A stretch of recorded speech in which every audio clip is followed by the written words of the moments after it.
Bonsoir, merci d'être venus nombreux pour nous entendre. Je ne sais pas si c'est vraiment indispensable que je présente Leïla, mais je vais quand même le faire puisqu'on est là pour ça. Comme vous le savez tous, Leïla... C'est pas intéressant. Non, mais je vais quand même commencer avec ça. Mais ils me connaissent. Je vais leur rappeler d'autres souvenirs. Okay. Même des trucs qu'ils ne savent pas, par exemple, est-ce que vous saviez qu'elle avait été ambassadrice en Irlande? Non, c'était son premier poste. Elle était donc ambassadrice en Irlande, aux Pays-Bas, au Danemark, à génial, l'Irlandais. Et ensuite, elle a été déléguée générale de Palestine. C'est important de se souvenir de cette formule. Déléguée générale de Palestine et non pas déléguée générale de l'autorité palestinienne, comme on le dit trop souvent en France, de 1994 à 2005, 93. Puis 93 à 2005. Wikipédia, il ne faut pas faire confiance. C'était pas Wikipédia.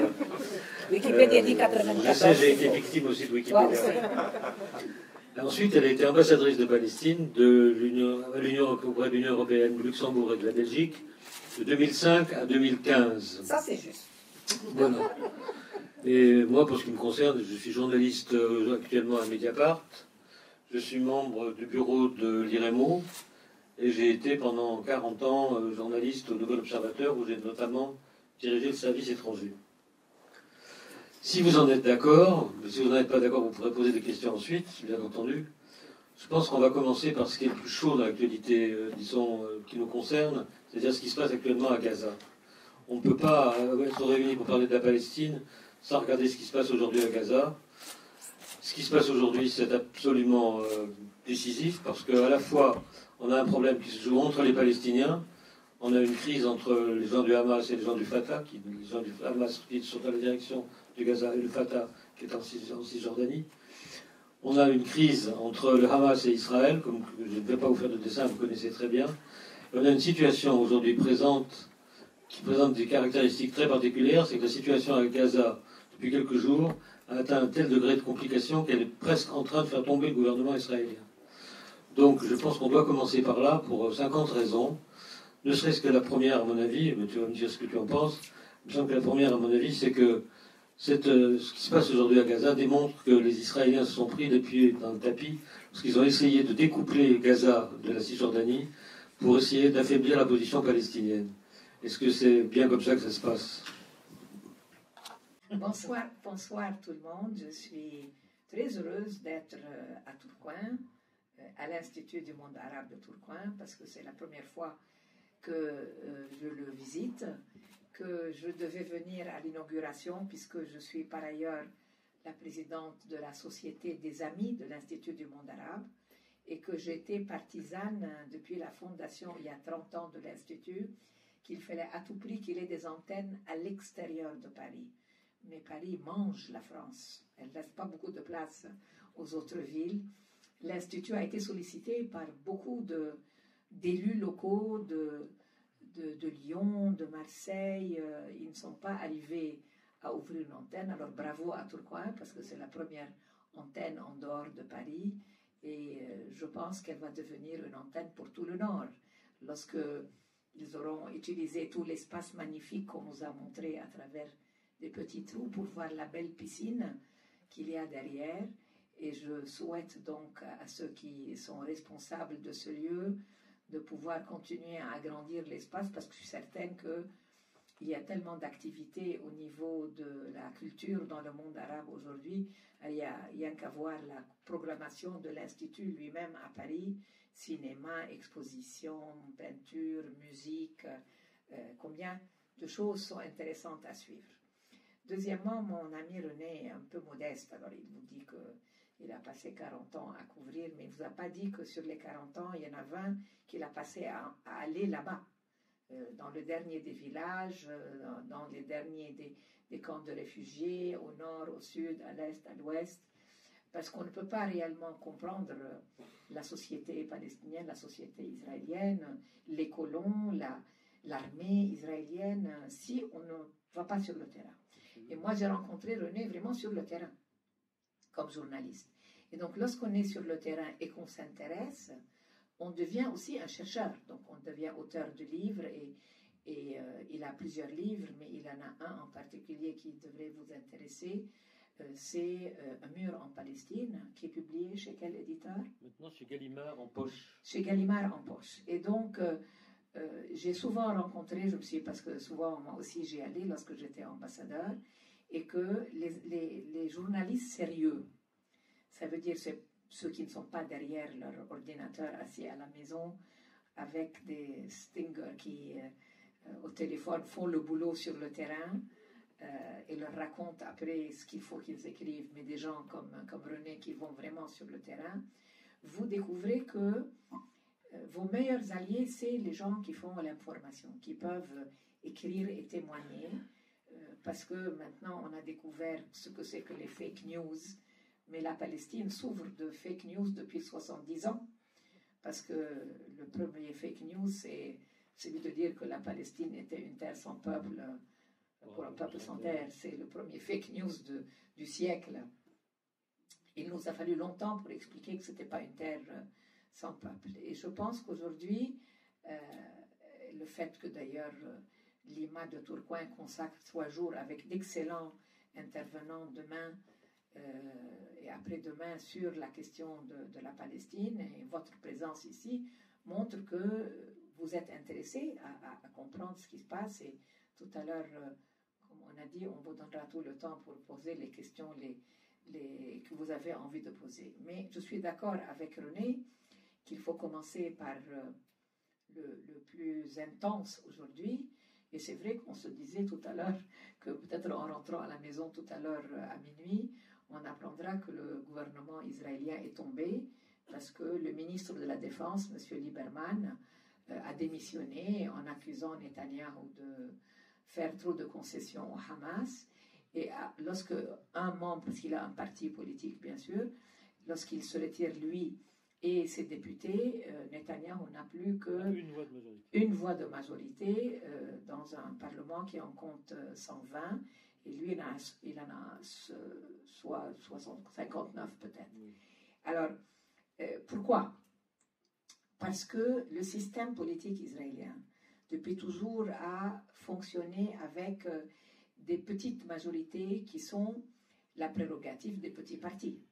Pendant longtemps, et je regrette de devoir faire souvent des retours vers l'histoire, mais c'est important parce que la Palestine doit toujours être vue dans la durée de l'histoire, comme d'ailleurs dans l'arrêt du temps à venir. Il ne faut pas coller à l'actualité. Ça a été par définition, et toi tu l'as vu puisque tu as beaucoup fréquenté ce pays depuis toujours, il y avait la gauche et la droite. Il y avait le Parti travailliste qui a été le fondateur de l'État, donc Ben Gurion, Moshe Dayan, Shimon Peres, Yitzhak Rabin, tout ça c'est le Parti travailliste. Et oui, je ne l'aime pas beaucoup lui. Parce qu'on se demande s'il est l'un ou l'autre. Hein. Il est quelque part ni l'un ni l'autre. D'ailleurs, il a été les deux. Oui, il a été les deux. Il est en même temps lui aussi. Oui, je suis très fâchée contre Ehud Barak parce que je considère qu'il est celui qui a fait le plus de mal. Parce que Sharon, il ne s'est pas caché d'être ce qu'il était. Tandis que Ehud Barak a prétendu être un homme de paix et qui a tout fait contre la paix. Et surtout, il a beaucoup utilisé les fake news, notamment lorsqu'il a expliqué qu'il avait fait des propositions formidables, que l'échec des propositions a été dû aux Palestiniens. Tout à fait. À Camp David, il avait dit qu'il avait fait une offre généreuse. Le mot utilisé, c'était une offre généreuse que Yasser Arafat n'a pas acceptée. Et face au Parti travailliste, il y a un parti qui vient vraiment d'une autre histoire, beaucoup plus récente que celle des travaillistes, qui étaient déjà là avant la création de l'État, c'est le Likoud. Avec, bien sûr, des gens comme Sharon, comme Netanyahou, comme Shamir. Et le parti Likoud n'est arrivé au pouvoir que dans les années 70, la première fois. Aujourd'hui, nous sommes dans une troisième phase. Ce n'est plus seulement droite et gauche. Il n'y a plus de gauche, il y a une droite, il y a une extrême droite. Une extrême droite dont le fondement est, je dirais, une espèce de nouveaux citoyens israéliens qui sont en grande partie des colons, qui pendant longtemps n'étaient pas intégrés au sein de l'armée israélienne, ne faisaient pas le service militaire pour des raisons religieuses, aujourd'hui font partie, aujourd'hui sont à l'intérieur de l'armée, et étant donné leur valeur qu'ils ne cachent pas, ils sont parmi les forces les plus sanguinaires, en particulier, je dirais, à Gaza. Absolument. Après, il y a un autre, disons, élément de formation sociologique de cette extrême droite, c'est les immigrés russes. Vous savez qu'après la chute du mur de Berlin, il y a eu des centaines de milliers de gens qui sont venus de l'ancienne Union soviétique, en majorité juifs, mais beaucoup de gens qui n'étaient pas juifs et qui suggéraient qu'ils l'étaient, avec la complicité bien sûr de l'État d'Israël, pour pouvoir avoir cette possibilité d'immigrer en Israël, puisque finalement les Américains n'étaient pas prêts à recevoir des gens venant de l'Union soviétique, ni juifs, ni autre chose que juifs, exactement comme après la Seconde Guerre mondiale, lorsqu'on a voulu admettre 50 000 rescapés seulement. Et donc, aujourd'hui, ils sont 20% de la société israélienne, les Russes. Et les Russes sont très nationalistes, très chauvins, souvent très racistes. Je n'aime pas les généralités, mais c'est vrai que je vous parle parce que le ministre dont on parle, c'est un monsieur moldave qui faisait partie de l'Union soviétique, qui est venu comme ça. Et comme c'est une société qui est cette communauté russe est très repliée sur elle-même, lui est devenu un des dirigeants de cette communauté. Et c'est quelqu'un qui a un passé très modeste, je dirais, pas sur le plan financier, mais son métier c'était videur de bar. Oui, littéralement, videur de bar. Et il est devenu aujourd'hui ministre de la Défense parce que les Russes ont un tel poids que Netanyahu est obligé de le ménager. Alors ce monsieur, donc, qui est donc de l'extrême droite, reproche à Netanyahu qui a, via l'Égypte, accepté un plan pour un cessez-le-feu parce que depuis le 30 mars, il y a des manifestations de jeunes à la frontière entre Gaza et Israël, où ces jeunes, avec beaucoup de courage et sans armes, manifestent tous les vendredis, comme aujourd'hui. Je t'ai dit que tout à l'heure, j'ai lu, il y avait 40 blessés aujourd'hui, et ça, c'est une journée calme. Oui. Mais il y a eu 120 morts depuis le 30 mars et 12 000 blessés, dont une grande partie sont amputés parce qu'Israël emploie avec les francs-tireurs, les soldats francs-tireurs, des balles qui implosent à l'intérieur de la blessure et où on ne peut plus rien faire que couper. Il y a un très fantastique médecin français qui s'appelle Dr Oberlin, qui va à Gaza régulièrement pour opérer. Et il nous a expliqué il y a un mois dans une conférence où on était tous les deux que c'est une forme d'arme qui est interdite contre les personnes. Elle peut être utilisée contre des tanks, mais pas contre des êtres humains. Or, il l'utilise avec des lunettes, ça veut dire il l'utilise exprès et il vise les jambes parce qu'après, Oberlin a dit, comme c'est complètement embouilli et qu'on ne peut pas récupérer, on coupe.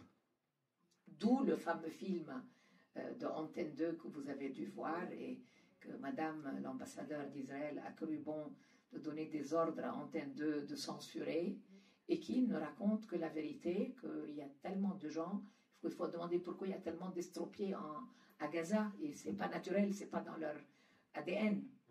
Et la situation donc est très très grave parce que Gaza est depuis 11 ans totalement assiégée. Ça veut dire rien ne passe ni par air, ni par mer, ni par terre. Voilà, nous avons des amis de Dunkerque. Dunkerque est jumelé avec Gaza depuis plus de 20 ans. Et ils ne peuvent plus aller, ils ne peuvent plus recevoir. Ils devaient recevoir des artistes de Gaza. Demain, vous allez voir une journaliste qui vient de Gaza. C'est un miracle, venez l'écouter parce que c'est très difficile de sortir de Gaza aujourd'hui. Et d'entrer à Gaza. Et d'entrer à Gaza, encore plus difficile. Et lorsque je dis entrer et sortir, ce n'est pas seulement les personnes. C'est les personnes, c'est les médicaments, c'est les ustensiles nécessaires pour la vie, c'est la marchandise, c'est le ciment pour réparer les maisons que ces messieurs bombardent, c'est l'eau, c'est tout. Et Gaza est donc assiégé depuis 11 ans. Et il y a une hypocrisie absolument incroyable dans le monde, parce que tout le monde se lamente sur ce qu'on fait maintenant à propos du Yémen. Ça fait 4 ans qu'on détruit le Yémen, et maintenant il se rappelle qu'il y a une crise humanitaire et que les Yéménites meurent de faim. Et à Gaza, c'est à peu près la même chose. Et je dirais que la gravité de la situation vient, comme a dit René, que à l'origine, les Israéliens voulaient... Ils n'étaient pas fâchés que le Hamas prenne le pouvoir. Depuis le début, ils voulaient que le Hamas prenne le pouvoir. Parce que, tout simplement, en 1994, lorsque Yasser Arafat est arrivé, moi j'étais à Gaza aussi, et les Israéliens sont partis en laissant toutes les armes au Hamas, en se disant, lorsque Arafat va arriver avec son OLP, au lieu que nous, on se casse la tête à lui faire la guerre, le Hamas va lui faire la guerre. Et c'est ce qu'ils espéraient. Celui qui raconte très bien ça est Charles Anderlin, l'ancien correspondant d'Antenne 2 à Jérusalem, et qui est encore à Jérusalem, dans le livre qu'il a écrit sur l'aveuglement. Et il a eu ces informations des officiers de l'armée israélienne qui disent qu'est-ce qu'on a été aveugle, c'est nous qui avons voulu garder intact le Hamas, on les a ni désarmés ni arrêtés, parce qu'on s'est dit que c'est eux. Aidé à se constituer. Oui. À l'origine, ils sont constitués sous la protection de l'armée israélienne. Oui. Pensant qu'ils allaient faire la guerre aux laïcs et aux amis d'Arafat. Ils ont fabriqué une créature qui leur a échappé. Voilà. Alors, maintenant, ils disent on a créé un monstre, comme les Américains ont fait avec Ben Laden. On a créé un monstre avec Ben Laden et après ce monstre est venu nous manger à nous. Et donc, je pense réellement que, au début, ils espéraient que, une fois que le Hamas a pris le pouvoir, parce qu'aussi, il faut dire les choses comme elles sont, lorsqu'on a eu des élections et qu'ils ont gagné, on n'a pas voulu les laisser gouverner, ce qui est non plus pas acceptable. Ou bien on fait des élections, on respecte le résultat, ou on n'en fait pas et on n'a même pas besoin de violer les règles élémentaires de la démocratie. Et donc, Israël espérait que, avec le Hamas au pouvoir, personne ne va lui demander de négocier avec un parti islamiste, étant donné la mauvaise image des islamistes, que ce soit en Irak ou en Syrie ou en Europe avec les attentats, etc. Et donc, lorsque finalement ils ont vu qu'ils n'arrivaient pas vraiment à gérer les choses, puisque Hamas s'est armé, Hamas a commencé à faire aussi des opérations militaires, quelquefois qui font mal aussi aux Israéliens, ils sont passés à une autre technique qui est de punir la population. Ce que nous, on appelle le châtiment collectif. Ça veut dire, si on punit la population, si on ne lui donne pas à manger, si elle n'a pas d'eau, vous savez, il n'y a pas d'eau à Gaza. La Banque mondiale dit qu'en 2020, il n'y aura plus d'eau potable à Gaza. 2020, c'est après-demain. Nous sommes déjà en fin 2018. En 2020, il n'y a plus d'eau potable. Pourquoi? Parce que la nappe phréatique qui était dans la bande de Gaza a été tellement pompée par les colons, qui sont maintenant partis, mais ils sont restés pendant 45 ans, et ils avaient des piscines, et ils avaient des gazons, et ils allaient chercher l'eau très profondément dans la nappe phréatique, et à cause de ces pompages, ils ont laissé infiltrer l'eau de mer dans les nappes phréatiques d'eau potable. Donc l'eau est salée. Vous allez à Gaza, vous voyez des milliers de citernes qui circulent, parce que les gens achètent de l'eau qui n'est pas salée, et les enfants ont un taux de maladie de rein absolument incroyable, parce que l'eau est salée, même l'eau avec laquelle on se brosse les dents. Et sinon, pour manger, pour ne pas boire de l'eau salée, avec le lait par exemple pour les enfants, il faut acheter de l'eau en bouteille, souvent fabriquée par des sociétés israéliennes. Quand elle peut entrer. Lorsqu'elle peut rentrer. Lorsqu'elle peut rentrer. Et donc, aujourd'hui, il y a une politique de punition collective, de châtiment collectif d'une population civile. Parce que la logique, c'est si on punit la population, elle va se révolter contre la direction de Hamas. Et ce qui est absolument stupide, parce que la population va juger le Hamas sur sa performance. Ils savent que ce n'est pas Hamas qui ferme les frontières. Mais la logique d'une société qui se militarise, c'est que lorsqu'elle va aussi loin, elle se fascise aussi. Elle commence à devenir fascisante dans le sens qu'elle ne voit plus des êtres humains. Elle voit des chiffres, des nombres, ils appellent tout le monde terroriste, tout le monde est terroriste. Probablement René et moi, on serait considérés aussi des terroristes. Et donc, ce qui est très grave aujourd'hui, c'est qu'on passe de cette guerre qu'on faisait avant à Arafat, puis au Hamas, à faire la guerre à toute la population. Les enfants, les femmes, les malades. Les malades ne peuvent plus aller se soigner. Alors vous imaginez que dans une situation où il n'y a pas d'électricité, parce qu'il n'y a pas assez de fonctionnement d'usines pour l'électricité, qu'il n'y a pas d'importation et nous, on ne produit rien que de la tomate et de la fraise, il n'y a pas vraiment de possibilité d'une vraie économie.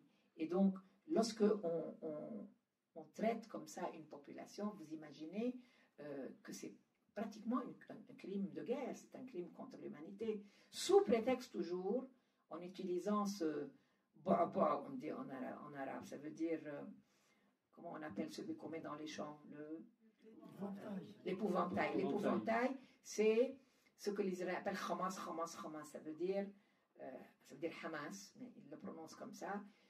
Tout dire s'il y a, je sais pas moi, un tonnerre, c'est la faute du Hamas, parce qu'ils ont compris qu'il y a un tel rejet dans le monde occidental de tout ce qui est islamique, ils attribuent tout au Hamas. Mais la réalité, c'est que ceux qu'ils punissent, c'est pas le Hamas, lui, a des dirigeants, il a des militants qui sont cachés parce qu'ils font des opérations militaires. Ceux qui payent le prix, vraiment, c'est la population civile. Et je trouve qu'il y a une telle hypocrisie de prétendre qu'on est surpris que ça explose. Ça fait, même l'armée israélienne, tout à l'heure dans le train on en parlait, même l'establishment le plus élevé de l'armée israélienne disait à Netanyahou, attends-toi à une explosion très bientôt à Gaza, parce que la situation n'a jamais été aussi grave sur le plan. Il y avait 4 heures d'électricité, 4 heures sur 24. Lorsque vous pensez qu'en été, il fait 45 degrés, qu'on peut pas, lorsqu'on n'a pas d'électricité, on ne peut pas avoir des blocs opératoires, on ne peut pas avoir des frigidaires pour mettre les produits à consommer, on ne peut pas mettre le poisson qu'on pêche, puisque c'est la pêche qui est la seule chose qui reste à Gaza. Et prétendre soudain qu'on est surpris que ça va mal est ridicule. Alors qu'est-ce qu'ils ont été faire? Regardez comme le monde est devenu fou.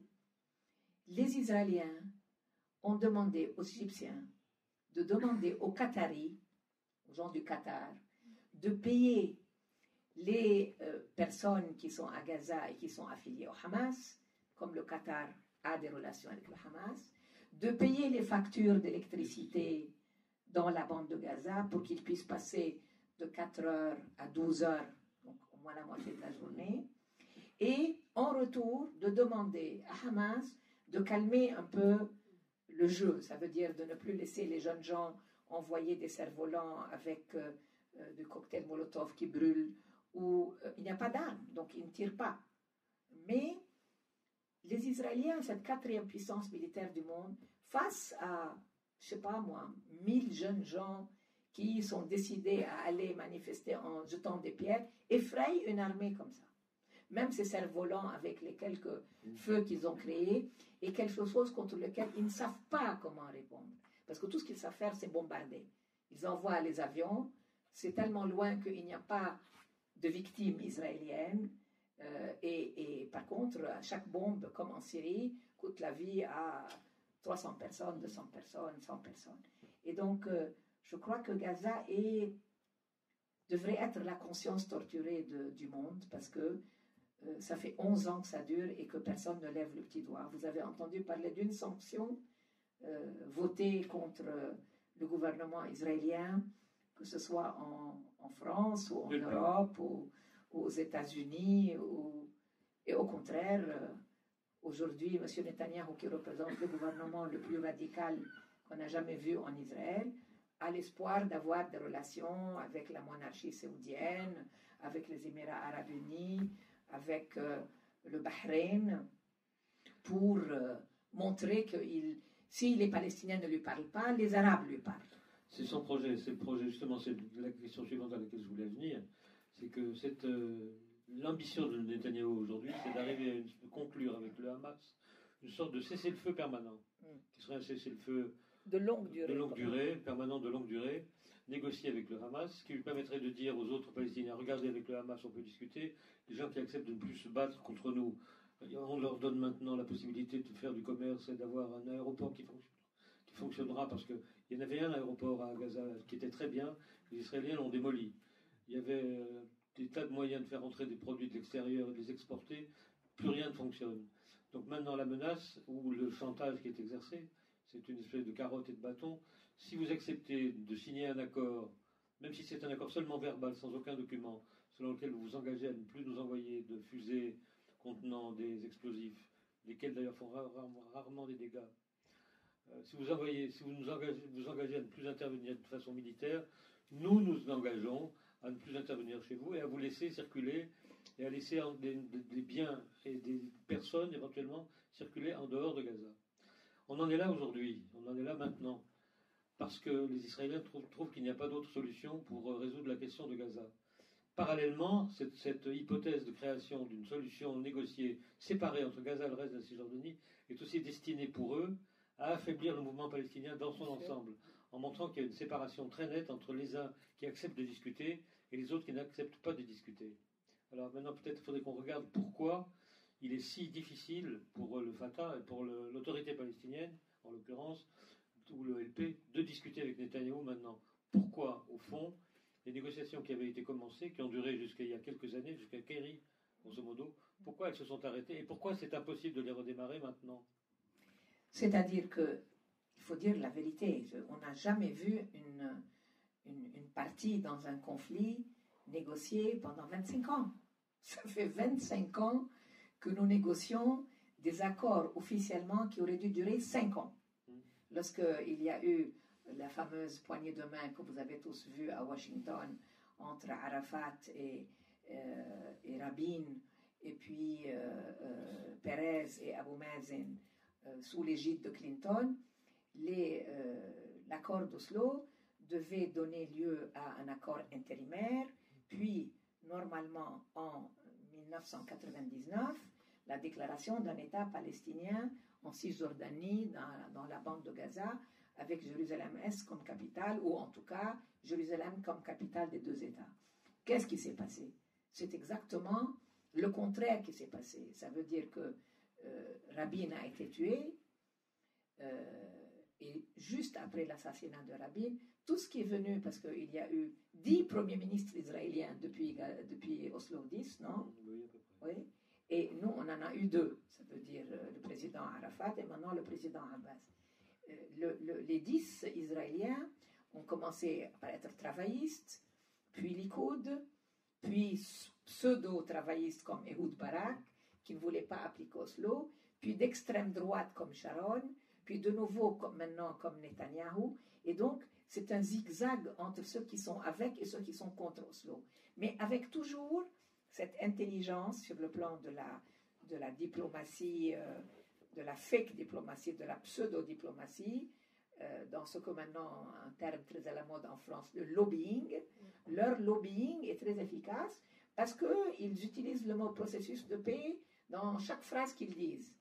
Le processus de paix, il faut sauver le processus de paix, mais on dit, mais quel processus? Donc, il y a aujourd'hui dans la société palestinienne un ras-le-bol total contre toute personne qui vient leur parler de processus de paix ou de négociation, parce qu'ils disent, mais de qui vous vous foutez? Notre vie quotidienne, sur le plan réel, a régressé pas à pas depuis, en tout cas au moins 1999, parce qu'au début d'Oslo, il y a eu quelques tentatives quand même encore avec Rabin et Perez. Mais depuis au moins 15 ans, sur les 25, notre vie est plus difficile que lorsqu'il n'y avait pas d'accord de paix ou de négociation. Parce qu'avant, il y avait un statut pour tous les territoires. Ils étaient occupés. Tout le monde était égal à tout le monde.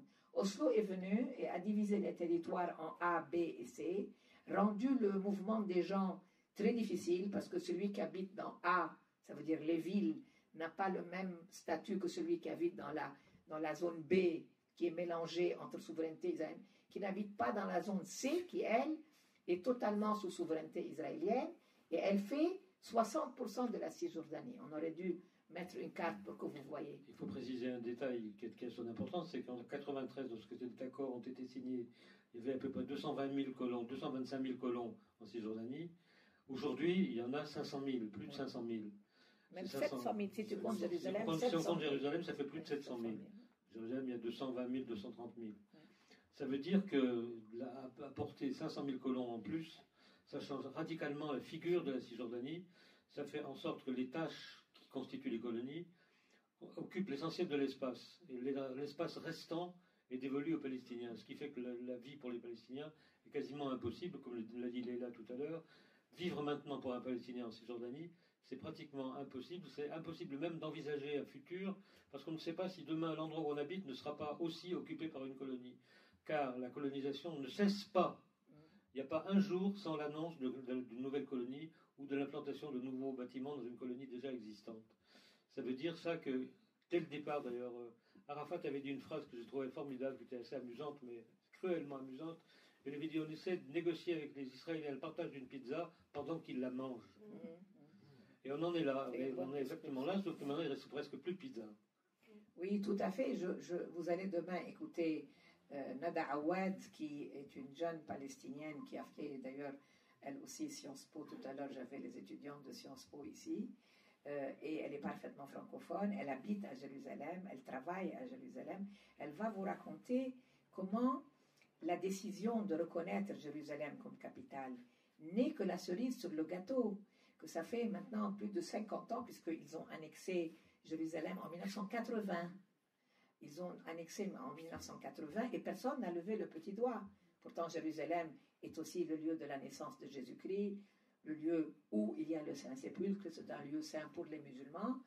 Et lorsqu'ils ont annexé et donc déclaré que uniquement la loi israélienne gère Jérusalem, que tout ce qu'ils font, ça veut dire la planification urbaine, les permis de construction, les routes, les constructions qu'on démolit, celles qu'on remplace, même les espaces verts. Ils déclarent que, par exemple, il y a ici autant d'hectares pour un espace vert. Un an après, vous avez une colonie dans l'espace vert. Et elle explique très très bien comment, avant de déclarer Jérusalem capitale, ils ont commencé par essayer de vider la ville de ses habitants. Parce que la guerre la plus importante pour les autorités d'occupation israéliennes, c'est la guerre démographique. Parce que si vous voulez créer un État uniquement juif, vous devez vous assurer ou bien que chaque famille juive ait 12 enfants, pour qu'elle puisse être plus nombreuse dans 20 ans que les familles chrétiennes et musulmanes, ou alors vous trouvez moyen par le harcèlement, par le découragement, en ne donnant pas de permis de construire pour les jeunes couples, en ne donnant pas de travail aux jeunes couples qui se marient, à les faire partir. Parce qu'aujourd'hui, un couple palestinien qui est bien éduqué peut aller dans un autre pays du monde et trouver du travail, trouver un logement, avoir des enfants, ce qui n'est plus le cas lorsqu'ils restent à Jérusalem, en particulier Jérusalem. Et donc, elle va vous expliquer, donc je ne vais pas rentrer dans le détail, ce régime militaire israélien est un régime militaire. Il a une stratégie à long terme. Et il faut dire les choses comme je les sens. Nous, on a été très naïfs. On n'a pas compris que lorsqu'ils ont divisé les territoires en A, B et C, c'est pas parce qu'ils voulaient, comme ils prétendaient, nous donner au début A, voir si on est des bons partenaires. Et si on est des bons partenaires et des gentils Palestiniens, ils vont nous donner B, après ils vont nous donner C, si on est vraiment très très gentils. Il n'y a jamais, ils n'ont imaginé qu'ils vont en fait tout rendre. Non. Parce qu'en fait, une grande partie de l'establishment israélien était contre l'idée même que Rabin parle à Arafat, qu'une délégation israélienne parle à une délégation palestinienne. Et comme il n'y a aucune pression sur eux, on parlait de l'annexion de Jérusalem, qui est une ville qui devrait concerner toutes les communautés du monde, puisque c'est une ville qui devrait être internationale. Moi, personnellement, c'est le statut que je préférerais. Regardez Poutine.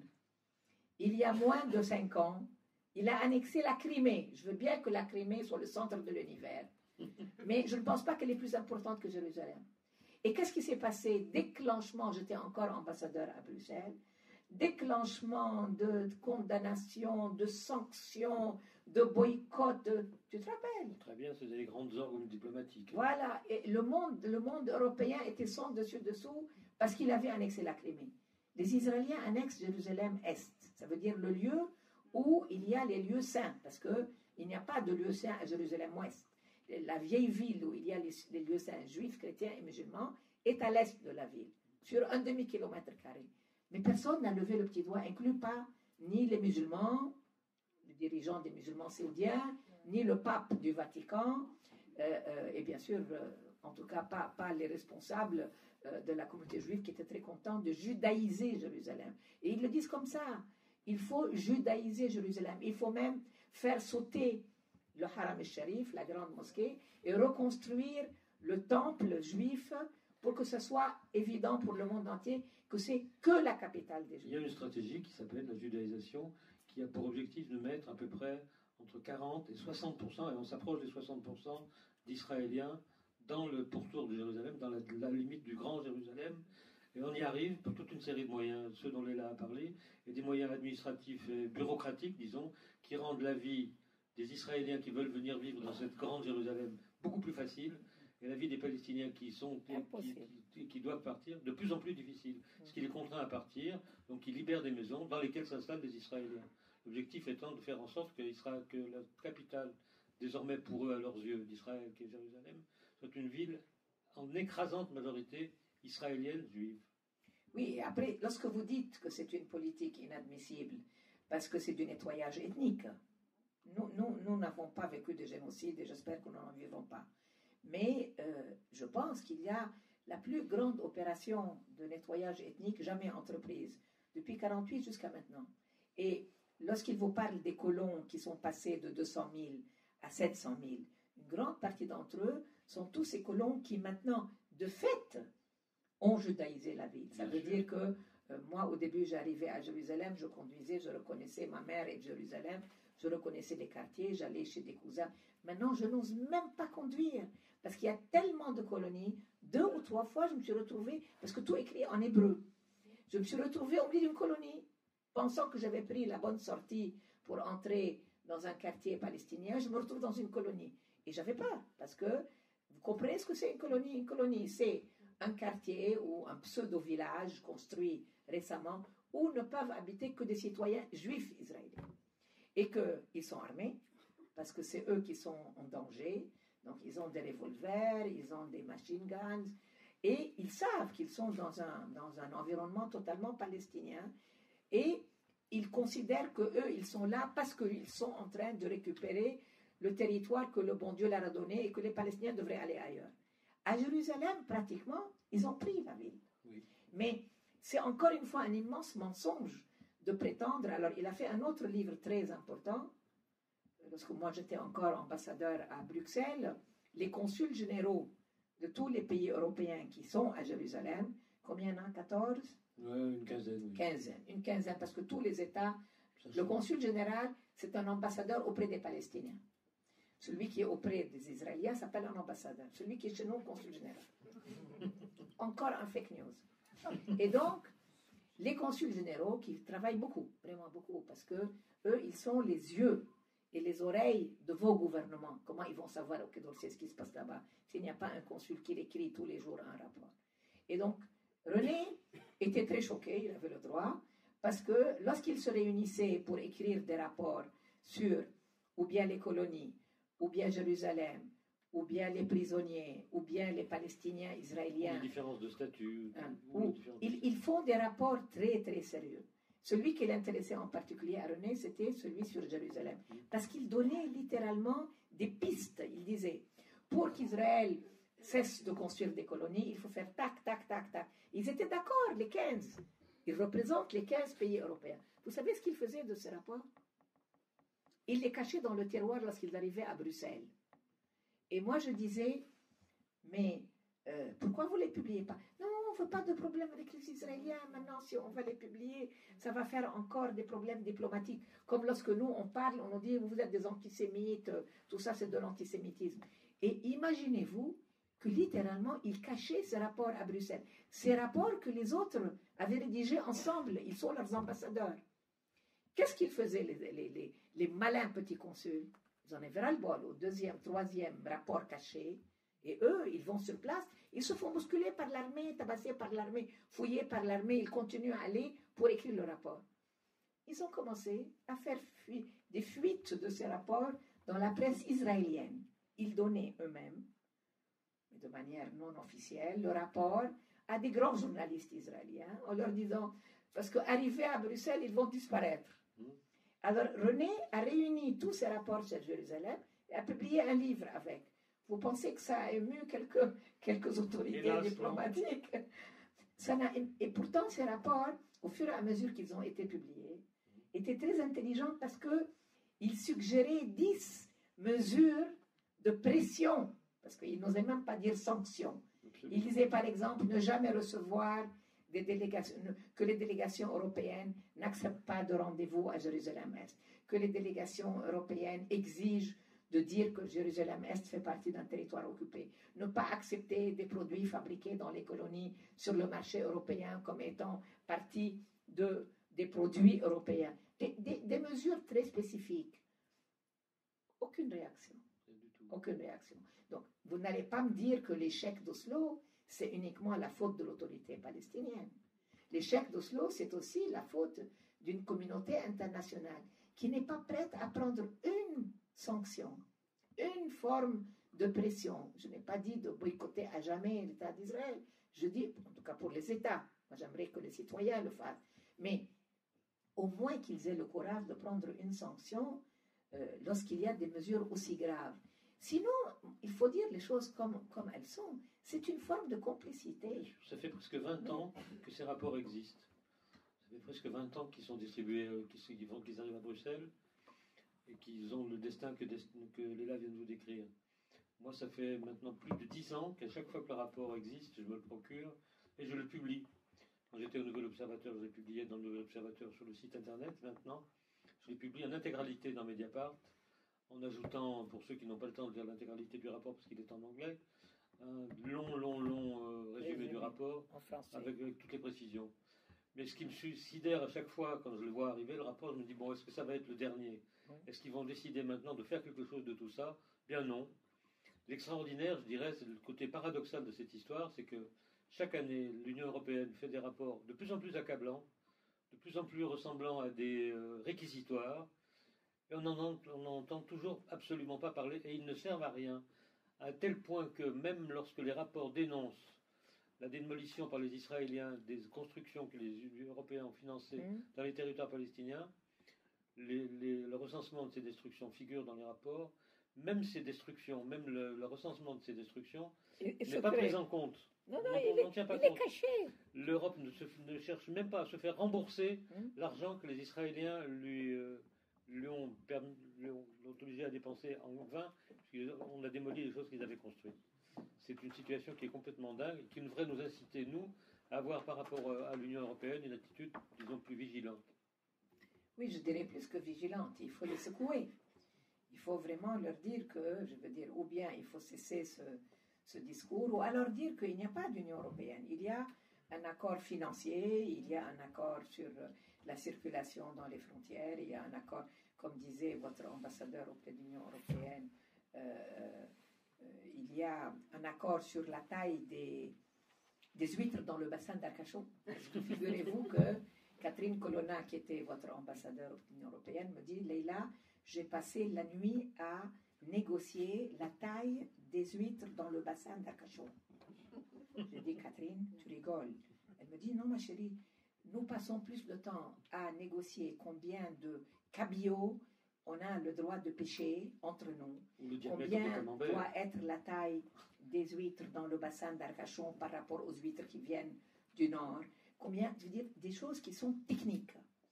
Et ils n'ont jamais le temps vraiment de travailler sur les questions politiques, comme si ils ont tellement peur de l'union politique des États membres de l'Union européenne qu'ils évacuent toutes les dimensions politiques, qu'elles soient européennes ou qu'elles soient sur des questions domestiques européennes ou sur les relations internationales, parce qu'elles créent de la zizanie entre les États. Parce que vous imaginez qu'Orban ne va pas être du même avis que Macron, qui ne sera pas du même avis que Mme Thatcher. Maintenant, c'est évident, puisqu'ils veulent même quitter l'Union européenne, les Britanniques. Mais il y a quelque chose qui, déjà, à l'origine, est mal conçu. Parce qu'on ne peut pas mettre la charrue avant les bœufs. On ne peut pas faire un accord sur la monnaie, un accord sur Schengen, les frontières, un accord sur les aspects commerciaux, et ne pas avoir une vision politique commune. Je crois qu'il y a quelque chose et nous avons bientôt des élections qui sont effrayantes dans le fait qu'elles peuvent, à cause de toutes ces crises que nous décrivons, inclus celle du chômage, inclus celle de la migration et du refus de l'accueil des migrants et de ce que ça suscite, elles peuvent voir une majorité d'extrême droite gagner, pas seulement là-bas, mais aussi en Europe. Bien sûr. Ouais. Il nous reste 10 minutes dans notre exposé à tous les deux, dans notre conversation. Je pense que ça serait, avant qu'on passe aux questions, aux débats, aux discussions avec vous, je pense que ça serait bien qu'on parle maintenant, parce que c'est aussi très important, c'est dans l'actualité, on le voit tous les jours, on parle de l'effet qu'a eu sur la question israélo-palestinienne, sur la résolution éventuelle du conflit, l'arrivée au pouvoir de Trump. Parce que, aussi bien pour ce qui est de l'importance qu'on a donnée à la question iranienne, qui obscurcit tout le reste, avec la question syrienne, aussi bien par les décisions qu'il a prises, notamment de reconnaître Jérusalem comme capitale d'Israël, et comme l'appui qu'il a donné à Israël et aux Saoudiens pour promouvoir un plan, soi-disant de paix, qui sera un plan de détournement définitif des espaces qui sont destinés aux Palestiniens au profit d'Israël. Je pense que c'est important d'examiner le rôle de Trump et des gens qui sont autour de lui dans cette affaire. Et de voir aussi, peut-être, d'examiner un autre aspect de la chose quand il s'agit de Trump. C'est que jusqu'à présent, on avait l'impression que ceux qui agissaient du côté des présidents ou sur les présidents américains pour qu'ils ne soient pas trop hostiles à Israël, je parle de façon très diplomatique en disant pas trop hostiles à Israël, c'était essentiellement les grandes organisations pro-israéliennes américaines, comme l'AIPAC ou des organisations comme ça. Maintenant, l'AIPAC continue de toute façon son travail, ce qu'on appelle les lobbies en faveur d'Israël continuent d'exister, mais il y a surtout, avec l'arrivée de Trump, un autre lobby considérable, énorme, qui pèse d'un poids énorme sur la société américaine, c'est les évangélistes. Ce qui fait que maintenant les Palestiniens ont contre eux les Israéliens et leurs amis à l'extérieur, et ils ont aussi contre eux les évangélistes, ce qui ne simplifie pas les choses et qui donne une idée assez sombre de l'avenir. Tu es d'accord avec ça? Oui, je suis tout à fait d'accord. Je n'ai pas besoin de raconter à des Français le degré de sophistication de ce qu'il y a dans le cerveau de ce monsieur. Il y a une semaine, vous avez vu qu'il a pris son avion, qu'il est arrivé avec sa femme et ses 15 cm de talons, et qu'il est, en arrivant en France, la première chose qu'il a fait, c'est agresser le président du pays qu'il visite en disant qu'il était impoli, qu'il était agressif, parce qu'il avait parlé d'une défense européenne commune. Vous vous rappelez, c'est la première déclaration que Trump a fait en arrivant, tellement que je pense que le président Macron était sonné. Qu'est-ce qu'il lui répond? Je veux dire, il l'invite avec 69 chefs d'État, déjà qui ne veut pas aller à la conférence, mais en plus, il attaque nommément, encore par un de ses tweets, et on se demande pourquoi est-ce que c'est une insulte s'il lui dit qu'un pays européen souhaite une défense européenne commune. C'est un débat depuis la naissance de l'Europe. Et je pense que cet homme n'est pas équilibré.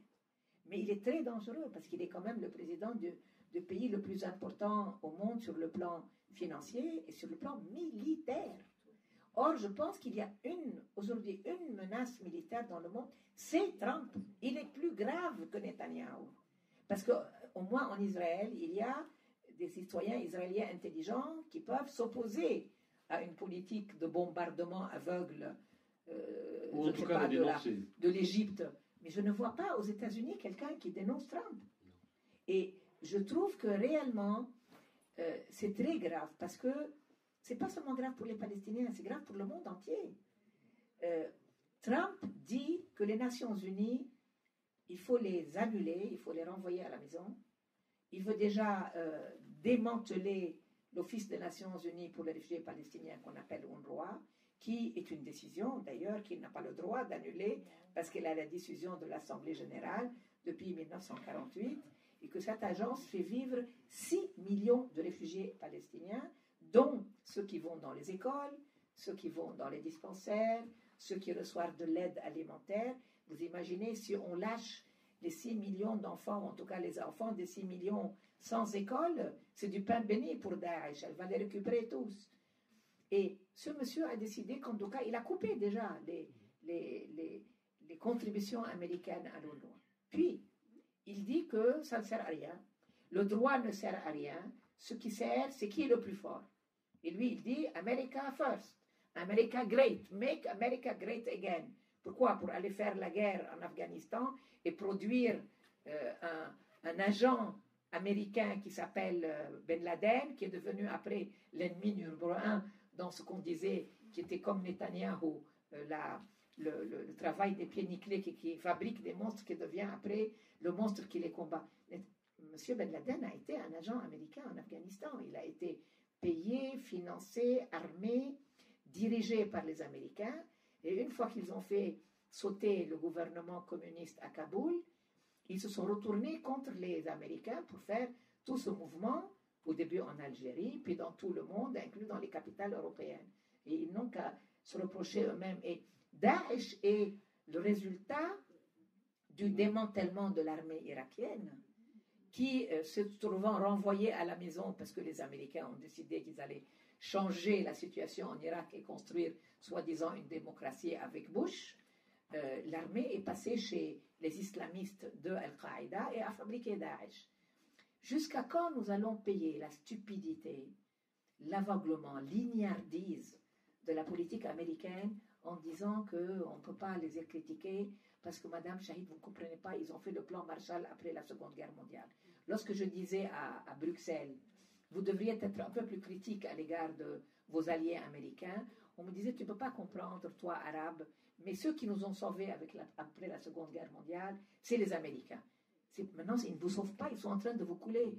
Ils vous font la guerre, ouvertement, sur le plan commercial, mais sur tous les autres plans.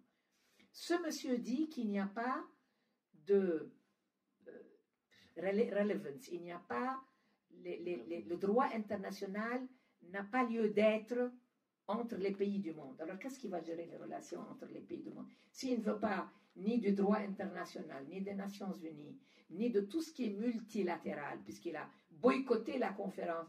C'est pas qu'il a dit qu'il n'aimait pas l'agenda de la conférence sur la paix de la semaine dernière. Il a dit que lui, il ne croit pas au multilatéralisme. Ça veut dire tout ce qui est plusieurs pays ensemble à négocier une approche, ni sur l'environnement, ni sur le nucléaire, ni sur le droit, ni sur rien du tout. Nous, Palestiniens, on dit exactement le contraire. Nous, on dit, pendant longtemps, on s'est battu, même avec les armes à la main, pour pouvoir arracher notre droit à vivre libre dans un État. Puis, nous avons cru dans les Nations Unies. Nous avons cru dans le droit international. Nous avons montré patte blanche à Oslo. Nous avons négocié avec nos anciens ennemis. Nous avons renoncé à 2/3 de ce qui était notre patrie à Weimar pour pouvoir montrer au monde qu'on veut vivre en paix à côté des Israéliens. Et donc, nous avons besoin que ce droit international soit renforcé, que sa crédibilité soit une vraie réalité. Et nous arrive un président américain qui nous dit « Foutez-moi tout ça à la poubelle, ce qui compte, c'est le rapport de force ». C'est la loi de la jungle.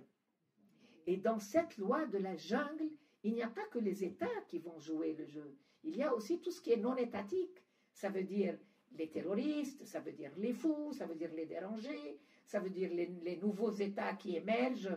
Bien sûr, M. Orban va vous dire aussi. Lui aussi, c'est une question de rapport de force. Je trouve que ce président est réellement la chose la plus grave qui s'est passée depuis la chute du mur de Berlin. À tel point qu'on regrette l'Union soviétique. Parce qu'il y avait quelqu'un en face à cette Amérique-là, à ces États-Unis. Maintenant, vous avez un État dirigé par un monsieur. Personnellement, je pense qu'il n'a pas réellement une cohérence intellectuelle très avancée. Si vous regardez, moi je suis tout ce qui se fait réellement. Mais je veux dire, malheureusement, il y a aussi des gens dérangés qui arrivent au pouvoir dans certains pays. Nous en avons vu d'autres à des périodes, ça a coûté très cher à l'Europe, hein, et qui étaient antisémites. Mais M. Trump est aussi antisémite.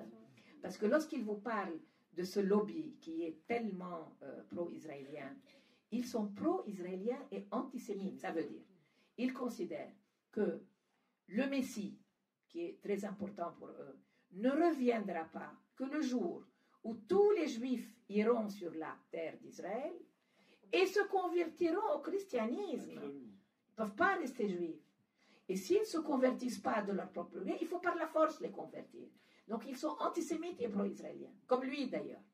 C'est pour ça que lorsqu'il y a eu la tuerie terrible de Pittsburgh à la synagogue, les familles des victimes ont dit à monsieur Trump, ne venez pas présenter vos condoléances, on ne veut pas vous voir. C'est votre discours de haine et de racisme qui a produit l'assassinat des 11 personnes à la synagogue. Et moi, je pense que c'est vrai, parce que vous avez vu combien il y a aujourd'hui comme assassinat de Noirs américains par des flics blancs américains. On a l'impression qu'on est revenu en 1930. Réellement, on a l'impression qu'on est revenu à une période où les luttes raciales en Amérique étaient à leur apogée. Et ça ne le dérange pas du tout. Et j'ai l'impression, encore une fois, que on passe l'éponge trop facilement.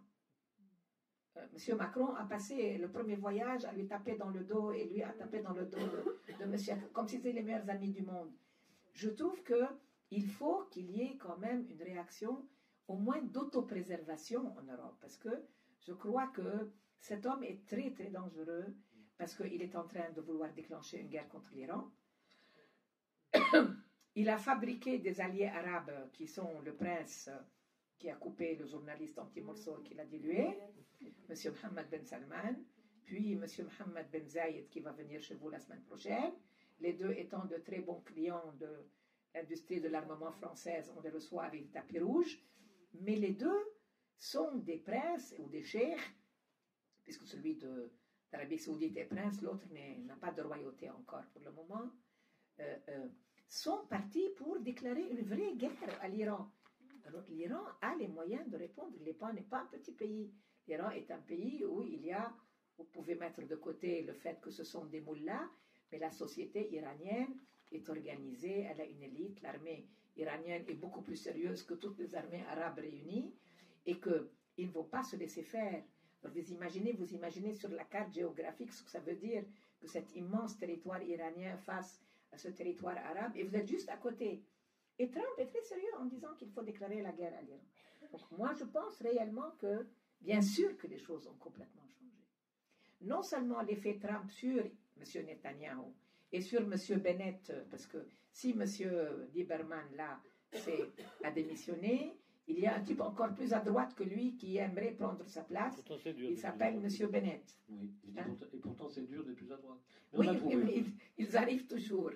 M. Bennett est un colon lui-même, il est ministre de l'Éducation, figurez-vous. Et il veut devenir ministre de la Défense. Et il a maintenant des problèmes avec son Premier ministre Netanyahou. Mais je veux dire, à côté de la gravité de l'impact de Trump sur des questions comme de vous avez vu qu'on brûle, on est en train de brûler vif en Californie. Il y a 65 morts, il y a 650 disparus. Peut-être qu'ils sont déjà de la cendre. Vous voulez me dire que la priorité aujourd'hui de ce pays si riche, au lieu de sauver ces pauvres citoyens en Californie qui brûlent parce qu'il y a tellement de changements climatiques que le vent ne peut plus arrêter les incendies, et vous avez un président qui dit qu'il n'y a pas de réchauffement climatique. C'est une invention des Chinois pour faire la guerre au commerce américain. Et ce sont ces citoyens qui sont en train de mourir brûlés. Je trouve qu'il y a quelque chose de Kafka. Je veux dire, on est dans une situation, parce que c'est quand même les États-Unis, c'est pas la Micronésie, c'est l'impact des décisions que prend, et le président a beaucoup de poids dans un pays comme les États-Unis, parce que c'est un système où la présidence a beaucoup de prérogatives. Et dans les dernières élections de midterm, il y a une semaine, il a quand même conservé le Sénat. Donc il n'est pas dévoilé complètement. Il a perdu au moins ça, l'Assemblée nationale, le Parlement, mais il a gardé le Sénat. Donc, il a perdu la Chambre des représentants. Oui, donc il n'est pas complètement démuni. C'est parce que aussi les citoyens américains sont d'une naïveté incroyable et que vous pensez que ils viennent tous de New York ou de Los Angeles, mais l'immense majorité sont des gens très simples. On peut leur faire avaler n'importe quoi et il leur dit « Make America Great » et ils hurlent après lui parce qu'ils pensent que c'est la solution. Donc je pense réellement que l'Union européenne a failli depuis l'arrivée, il est là depuis 2 ans quand même, hein. Et elle a tellement été servile à l'égard des Américains pendant longtemps qu'elle a du mal à comprendre que ce n'est ni Trump, ni Bush, ni Reagan, je reprends les républicains, pas les démocrates, ni Johnson, parce que c'est un monsieur, son impact en Amérique, c'est son affaire, mais son impact sur le reste du monde est très, très, très grave. Et bien sûr, il a donné un chèque en blanc à Netanyahou, qui pourra faire ce qu'il veut tant qu'il... Là, aujourd'hui, je viens de lire encore qu'il refuse de reconnaître que le Golan est un territoire à l'origine syrien et qu'il est occupé. Même le Golan est devenu israélien aux yeux de M. Trump. Et c'est comme ça qu'ils vont voter pour la première fois depuis 51 ans. Les États-Unis vont voter contre une résolution au Conseil de sécurité qui dit que le Golan est un territoire occupé. Parce que monsieur a décidé qu'il n'est pas occupé, il est israélien. C'est vous dire qu'il n'y a pas de limite. C'est toujours la même chose. Si on accorde une impunité totale à tout ce qui viole le droit élémentaire de tous les peuples, qu'ils soient palestiniens ou syriens ou yéménites ou français ou congolais, on ne peut plus arrêter la roue parce que ça devient un système de fonctionnement politique. Lui est arrivé, vous voyez, il a couvert tellement ce jeune prince saoudien que le prince, il a découpé en morceaux le journaliste, il l'a dilué dans de l'acide et il s'est dit, tant que Trump est avec moi, personne ne va me demander des comptes. Impunité totale. Qu'est-ce qui a sauvé la situation? L'opinion publique, les journalistes. Si les journalistes n'avaient pas raconté en détail et continuent à raconter depuis le 2 octobre, il a été assassiné le 2 octobre. Aujourd'hui, on est combien? Le 16 octobre. Ça fait littéralement novembre. Et donc, ça fait 1 mois et 1 semaine, ou 1 mois et 10 jours, que la presse du monde entier, télévision, radio, réseau, raconte cette histoire. Pourquoi? Parce que jamais, bien sûr, il n'aurait pu le faire sans l'approbation ou les ordres du prince, et jamais le prince n'aurait osé le faire s'il n'y avait pas eu derrière lui Trump. Et Trump est maintenant très embarrassé. Alors, qu'est-ce qu'il a inventé? Regardez comme le monde est devenu fou. Pour qu'il se fasse pardonner la caution qu'il a donnée au prince, il commence à dire qu'il faut s'arrêter de bombarder le Yémen. Parce que ça fait 5 ans qu'ils détruisent le Yémen avec M. Mohammed Ben Salman et personne ne dit rien. Parce que soi-disant, on fait la guerre à l'Iran au Yémen. Maintenant, pour qu'on lui pardonne un peu, il dit, eux, les Américains disent, il faut laisser entrer les vivres par le port de Hodeïda parce qu'il y a 12 millions de Yéménites qui vont mourir de faim. Mais après quoi? C'est vous qui les avez bombardés. On dirait que c'est nous qui les avons empêchés d'avoir. Mais qui a détruit le Yémen? C'est vous, les Américains, avec vos amis saoudiens et émiratis. Et donc, je crois que ta question, elle est au cœur de ce qui va devenir réellement le sujet le plus important. Qu'est-ce qu'on fait de l'impact? Votre président va recevoir la semaine prochaine un autre grand ami de M. Ben Salman, c'est M. Ben Zayed, qui est un des acteurs les plus importants dans cette guerre contre le Yémen, qui devrait passer, lui et son copain Mohammed Ben Salman, devant la Cour pénale internationale pour crimes contre l'humanité au Yémen. Oui. Vous allez le recevoir en grande pompe. Au moins pour crime de guerre. Non seulement vous allez le recevoir, mais d'après ce que j'ai compris des déclarations du président, c'est pas impossible que vous ne lui vendiez pas encore des armes. C'est très possible, c'est même pour ça puisque lorsqu'on a demandé au président, est-ce que parmi les sanctions qu'on pourrait prendre contre l'Arabie saoudite, on ne pourrait pas suspendre la vente des armes, il a dit qu'il n'y avait aucune relation entre les sanctions qu'on peut prendre et la vente des armes. Alors, moi, je ne suis pas citoyenne à votre place, mais je trouve que à l'occasion de sa venue, il y a quelque chose qui doit... Vous avez l'impression qu'ils sont pris par le Brexit à Londres, ils sont noyés dans ce débat, ils sont pris par les bateaux qui arrivent avec les migrants. On dirait que les Européens ont perdu un peu la boussole et qu'ils n'arrivent pas à fonctionner, même pour défendre leurs propres intérêts. Alors défendre les Palestiniens, c'est beaucoup leur demander. Mais les Palestiniens, malgré tout ce qu'on a dit, ils sont chez eux, ils ne partiront pas. Ça fait 70 ans qu'ils se battent. Ils continueront, ils auraient préféré bien sûr se battre moins et vivre plus, mais ce n'est pas maintenant qu'ils vont renoncer.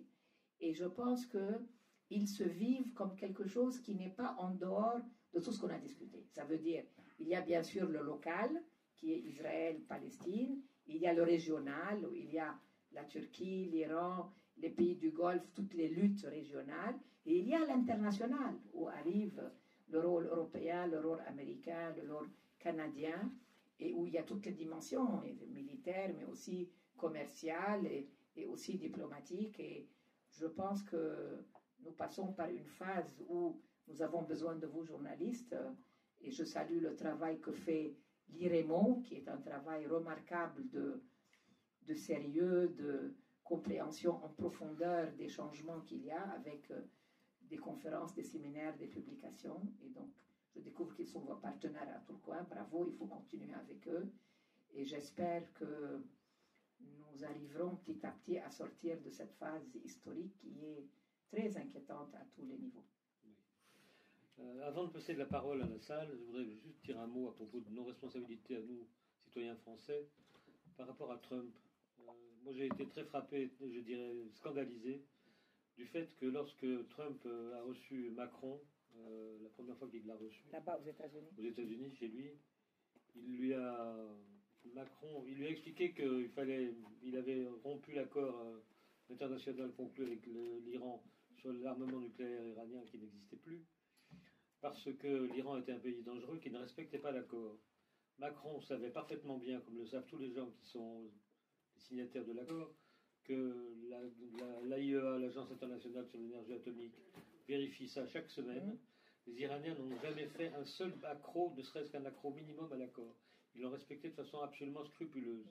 Laisser Trump dire que ce n'était pas vrai, c'est absolument à mes yeux inadmissible.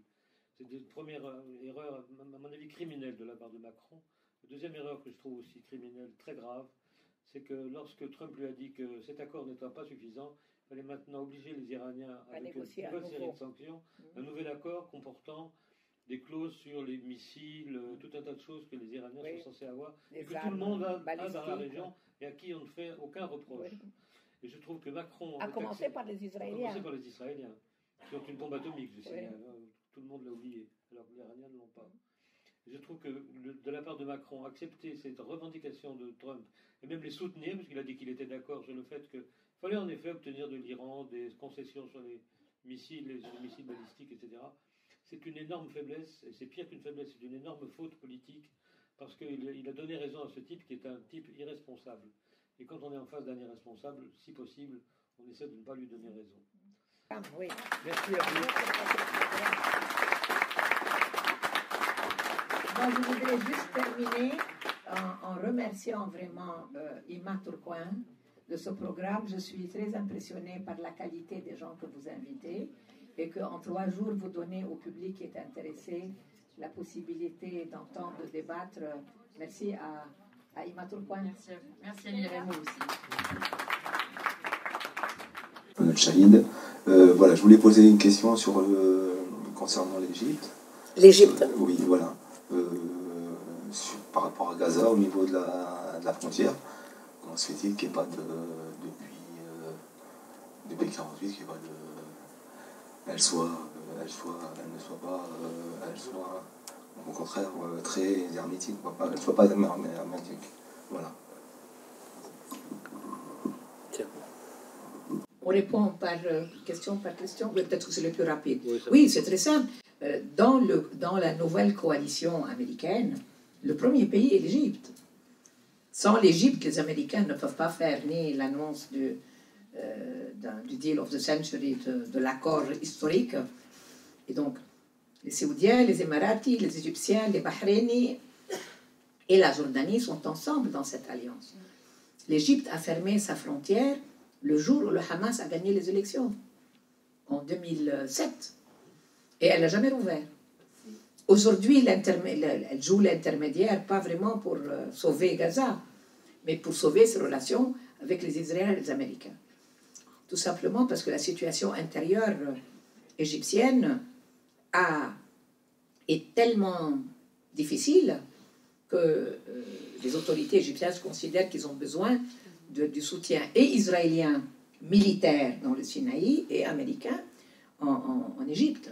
Il y a une situation très grave et je pense réellement qu'elle a participé beaucoup à la crise de Gaza à l'Égypte. Mais si on devait ouvrir une nouvelle conférence, on aurait le temps, mais il faut laisser le temps à d'autres questions.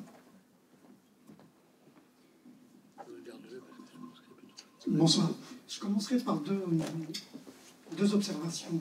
Pour revenir à Macron, il faut quand même ne pas oublier qu'il avait dit, s'agissant de la Palestine, qu'il n'était pas utile, qu'il ne voyait pas l'utilité de la création de l'État palestinien. Il a dit ça. Puis une autre précision, vous avez parlé de 4 heures d'électricité par jour. Ce qu'il fallait préciser peut-être, et c'est le côté pernicieux, c'est que c'était jamais à la même heure. Donc les gens ne savaient pas à quelle heure ils avaient. Toujours, on ne sait pas. Okay. Donc, ma première question concerne les accords de sécurité, les accords sécuritaires. De l'autorité avec Israël. Qui font de l'autorité palestinienne le sous-traitant de l'État sioniste. Les forces palestiniennes sont tenues de cibler et de dénoncer tout Palestinien qui serait susceptible de nuire à Israël Et ils n'ont même pas le droit d'intervenir pour défendre les Palestiniens quand ils sont attaqués par les colons. Donc, que pensez-vous donc de ces accords? Une deuxième question. Et l'autre question, j'ai l'impression que vous prêtez trop de crédit aux accords d'Oslo, ce qui n'est pas le cas de Saïd, Edouard Saïd, qui disait que c'est plutôt une reddition inconséquente et qui était due à l'incompétence des Palestiniens qui ne parlaient pas anglais. Et chose encore plus grave, les 2 seuls Palestiniens qui parlaient anglais avaient démissionné quelques jours auparavant. Non, je pense que ça, c'est une anecdote. Les Palestiniens... À vous de me... Non, ça, histoire de parler anglais, c'est une anecdote, je veux dire. C'est Saïd qui le disait. Oui, mais Saïd ne dit pas que des choses justes. Hein. Personne n'est exempt. Et je ne partage pas du tout son opinion sur l'analyse d'Oslo. Il faut une analyse beaucoup plus profonde, beaucoup plus intelligente. Pas de la polémique. Vous savez, même les intellectuels, ils font quelquefois des petits jeux d'opposition. On peut s'opposer à Oslo, ce que je comprends. Moi-même, je fais une très profonde autocritique de mes propres opinions personnelles à propos d'Oslo. Non. Mais je pense qu'il n'a pas vécu assez longtemps, Edward, pour le faire. Et donc, lorsqu'il l'a fait, il l'a fait dans des journaux où il voulait prendre certaines positions. Mais passons. Les accords sécuritaires, lorsqu'ils ont commencé, n'étaient pas du tout ce qu'ils sont maintenant. Je les ai vécus personnellement, René aussi. Les accords sécuritaires étaient que pour pouvoir protéger la première phase des accords d'Oslo, il fallait bien sûr qu'il y ait un minimum de sécurité. Au début, d'ailleurs, c'était Gaza-Jéricho. Et moi, j'ai vu, au début des accords d'Oslo, dans les années 94-95, des patrouilles mixtes sécuritaires de la police palestinienne et de la police israélienne assurées, parce que vous savez, rappelez-vous l'occupation de la France, hein, il n'y a pas que des gentils dans une occupation, parce que ça a créé des alliances d'intérêts qui sont quelquefois surprenantes entre la victime et son propre bourreau. Hein. Et donc, je me rappelle par exemple avoir été avec une délégation conduite par le général Morillon du Parlement européen à Naplouse, parce que nous avions, tu te rappelles, des situations très graves au niveau des crimes de droit commun, ça veut dire de brigandage, de vol de voitures, de raquettes, etc. Et j'ai vu la police palestinienne et l'armée israélienne travailler pour essayer de démanteler ces réseaux de mafieux. Les mafieux étaient d'ailleurs mafieux israéliens et palestiniens ensemble. Parce que c'était une période politique beaucoup plus positive dans le sens qu'il y avait encore de l'espoir qu'on allait avancer vers quelque chose de plus concret au niveau de la libération des territoires. Et on avait un premier ministre qui était un homme sérieux, qui s'appelait Salam Fayyad, et qui a assuré, disons, au niveau parce que le ministère de l'Intérieur était en charge de ce travail-là, même après le décès de Yasser Arafat. J'ai vu cette situation de coopération sécuritaire à Gaza du temps de Arafat, et puis à Naplouse de très près, parce que lorsque vous êtes ambassadeur, vous êtes obligé d'aller avec les délégations officielles, et les Européens surveillaient les accords pour savoir s'ils étaient vraiment dans le bon sens. Je pense aujourd'hui que ce n'est plus du tout le cas. C'est vrai que c'est devenu presque, et moi je suis depuis au moins le jour où j'ai quitté mes fonctions, pour la suspension totale de la coopération sécuritaire, parce qu'on est devenu ce que vous dites. Ça veut dire qu'on s'est fait tellement, on s'est tellement mis à plat ventre que même lorsqu'ils rentrent pour arrêter nos militants, on n'a pas le droit de protéger nos militants. Comment voulez-vous que les gens nous prennent? C'est pour ça que l'autorité n'a plus de légitimité aux yeux des gens.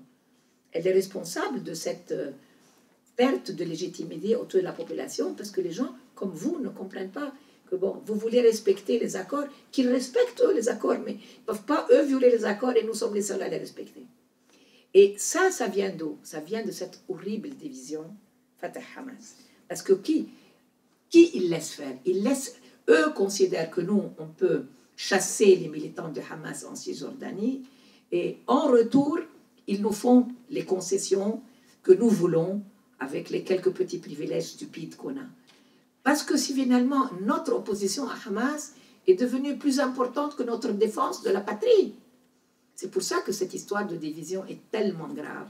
Et que j'ai dit à René que je ne crois pas qu'il y a vraiment une volonté, ni de la part du Fatah, ni de la part du Hamas, d'une vraie réconciliation. Et la coopération sécuritaire est une instrumentalisation d'Israël pour le pouvoir du Hamas chez lui. Et regardez maintenant, Hamas, elle parle à Israël. Après nous avoir dit qu'elle, jamais, elle ne va parler à la puissance occupante. Ils sont prêts, pour avoir leur argent des Qataris, de travailler avec les Israéliens.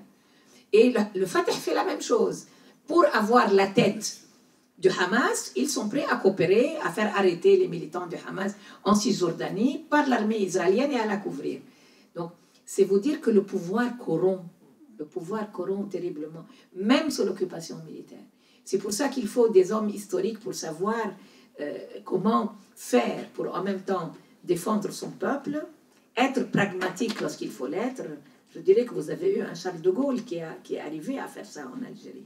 C'est pas évident, c'est difficile, surtout lorsque la lutte dure tellement longtemps qu'il y a des gens qui ne voient que l'intérêt du pouvoir qu'ils peuvent garder éternellement pour eux-mêmes, ou ils ne réalisent pas que s'ils gardent le pouvoir mais ils perdent la légitimité autour de leur peuple, c'est catastrophique. Et je trouve qu'aujourd'hui, le président Abbas a ce sentiment. Il a ce sentiment qui fait qu'il est très malheureux, parce qu'il a le sentiment qu'il a, on dit en anglais bent over, il a fait un énorme effort pour trouver des solutions de compromis avec les Israéliens sur le plan de la négociation, mais que finalement, ça a été à ses propres dépens, et que on est arrivé en 2018, on a commencé en 1993, et qu'est-ce qu'il va dire, qu'est-ce qu'il a accompli? C'est très difficile pour un homme, parce que c'est un homme historique quand même. Mahmoud Abbas est un des fondateurs. Arafat est mort plutôt satisfait d'avoir fait le maximum, parce qu'il avait dit, je ne verrai pas l'État palestinien, mais moi je vous ramène en Palestine, et ils n'ont pas reconnu un État, puisque ça n'existe pas dans les accords d'Oslo, un État. Mais vous allez au moins revenir, continuer chez vous, parce qu'on ne peut pas continuer à aller de plus en plus loin. On était en Palestine, après on a été en Jordanie, après au Liban, après en Tunisie, où on va aller à Tombouctou. Donc au moins, Oslo nous ramène. Ça, c'est très important pour évaluer aussi Oslo. Oslo, ce n'est pas seulement ce qui est écrit sur le papier, bien sûr qu'on a été les dindons de la farce. Mais l'histoire, ce n'est pas seulement ce qui est écrit sur le papier. Et donc, il y a quelque chose qui est irréversible dans Oslo, c'est qu'il a ramené les Palestiniens chez eux. Si on avait trouvé des camarades de combat en Jordanie, au Liban, en Syrie, peut-être que ça aurait été une autre manière. Mais la réalité, c'est que les pays arabes ne peuvent pas porter le poids de la cause palestinienne. C'est trop lourd parce que le prix qu'ils payent, c'est ce que vous avez vu au Liban, une guerre civile, en Jordanie, une guerre civile. Les Arabes n'ont plus envie d'avoir des guerres civiles parce que les Palestiniens sont des subversifs qui combattent chez eux. Et donc les Palestiniens ont une marge de manœuvre très étroite. Moi, je pense réellement qu'aujourd'hui, c'est presque une honte, la coopération sécuritaire, et qu'elle ne devrait absolument pas exister. Et c'est ce que demande la population, de remarquer à chaque réunion du Conseil central de l'OLP, ils viennent de voter une résolution il y a 10 jours pour la suspension de la sécurité et la dissolution de la reconnaissance par l'autorité palestinienne de l'État d'Israël. Mais elle ne sera pas appliquée parce que on vote et après c'est le président de prendre les mesures qu'il faut pour les mettre en œuvre. Est-ce qu'il prendra les mesures? Depuis 2 jours, on n'a pas vu les mesures confirmées. Vous déplorez toujours l'abandon de la lutte armée?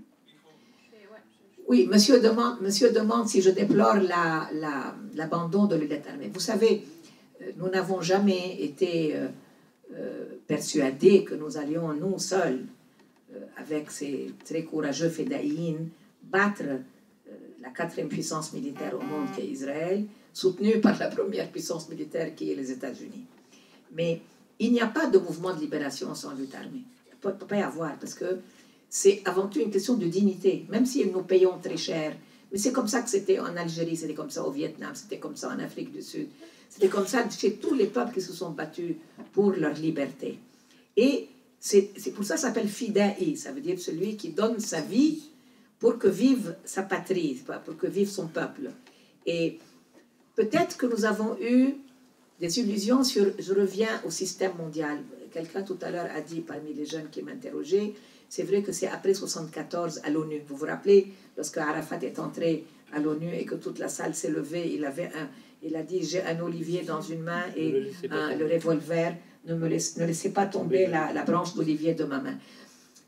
La salle entière, vous savez, c'est très rare aux Nations Unies, à l'Assemblée Générale, qu'il y ait un standing ovation. C'est très rare. Ça a été pour Mandela, ça a été ensuite pour Arafat. C'est vraiment parce qu'il n'y a jamais une totalité comme ça, une unanimité totale des États membres de l'Assemblée Générale. Et donc, il a eu l'impression que le monde avait pris en charge la cause palestinienne, comme il l'avait fait en 1947 pour Israël, parce que c'est quand même les Nations Unies qui ont reconnu l'État d'Israël.